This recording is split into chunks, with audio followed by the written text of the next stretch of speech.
साथियों, एक तरफ देश में ऐसे लोग हैं कि एक दिन का 100 रुपया तक नहीं कमा पाते हैं, वहीं कुछ ऐसे लोग भी हमारे देश में हैं कि जिनके यहाँ आग में नोट जल रही हैं।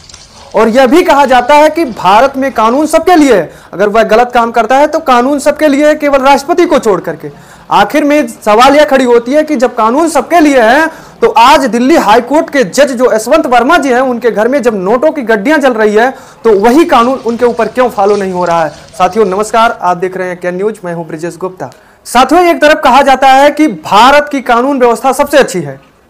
यहां पर जो है देश के प्रथम नागरिक और राज्य के प्रथम नागरिक यानी कि राज्य के प्रथम नागरिक राज्यपाल और देश के प्रथम नागरिक राष्ट्रपति को जब तक वह पद पर रहेंगे तो उनको कानून के तहत सजा नहीं मिलेगी, एक राष्ट्रपति को। लेकिन उसके अलावा चाहे प्रधानमंत्री हो, मुख्यमंत्री हो, कोई भी हो,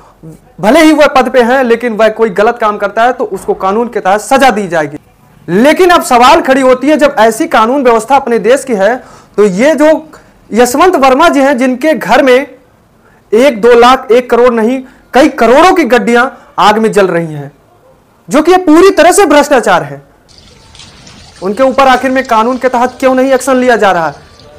क्या यह जो कानून है यह जज के ऊपर नहीं लागू होगा, यह हाई कोर्ट के जज के ऊपर नहीं लागू होगा, केवल प्रधानमंत्री के ऊपर लागू होगा कि प्रधानमंत्री के घर में अगर नोटों की गड्डियां मिल रही है तो उनको कानून के तहत जो है एक्शन लिया जाएगा, उनके ऊपर निर्णय एक जज लेंगे, सुप्रीम कोर्ट के जज लेंगे। वही जज जब गलत करता है तो क्या उनके ऊपर नहीं कोई निर्णय लेगा? हालांकि एक कानून बना था कि जो भी सुप्रीम कोर्ट या हाई कोर्ट के जज जो होंगे उनको अगर वह गलत करते हैं तो उनको जो है लोकपाल के द्वारा जो है निर्णय लिया जाएगा। लेकिन बाद में इसमें संशोधन किया सुप्रीम कोर्ट ने कहा कि नहीं, लोकपाल के द्वारा नहीं, अगर जज के ऊपर कोई निर्णय होगा, वह गलत करेंगे, क्या कोई फैसला सुनाना होगा तो वो केवल सुप्रीम कोर्ट के पास होगी, यह निर्णय हुआ था। लेकिन फिर अगर सुप्रीम कोर्ट ने जब ऐसा कह दिया है तो यशवंत वर्मा जी के ऊपर क्यों नहीं निर्णय हो रहा?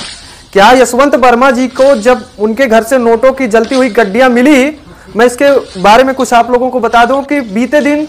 होली के दिन 14 मार्च को जो है रात में जो है यशवंत वर्मा जी के सरकारी जो है कार्यालय पे, सरकारी दफ्तर पे जो है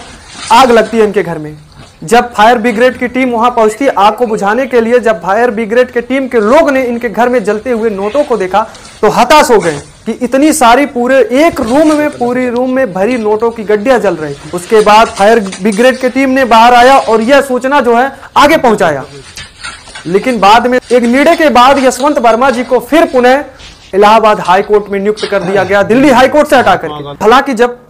इस निर्णय के बाद कि फिर पुनः जो है इलाहाबाद हाई कोर्ट के जज बनाए जाएंगे यशवंत वर्मा जी, तो इलाहाबाद के जो वकील हैं और अन्य जजों ने इसका विरोध किया कि यशवंत वर्मा जी जो है इलाहाबाद हाई कोर्ट में अगर जज रहेंगे तो हम लोग अपने कार्य पे नहीं जाएंगे, और यह मामला पूरी तरह से दिल्ली सुप्रीम कोर्ट तक पहुंची। साथियों, ये यही यशवंत वर्मा है जो 2014 से पहले एक वकील थे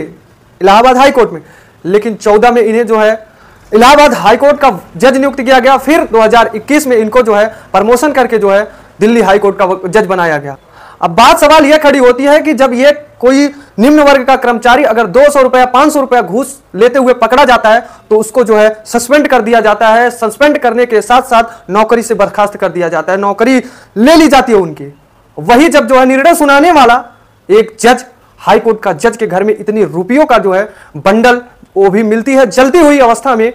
तो उनको क्यों नहीं इस तरह से जो है कानून के तहत जो है सजा मिलती है? तो साथियों,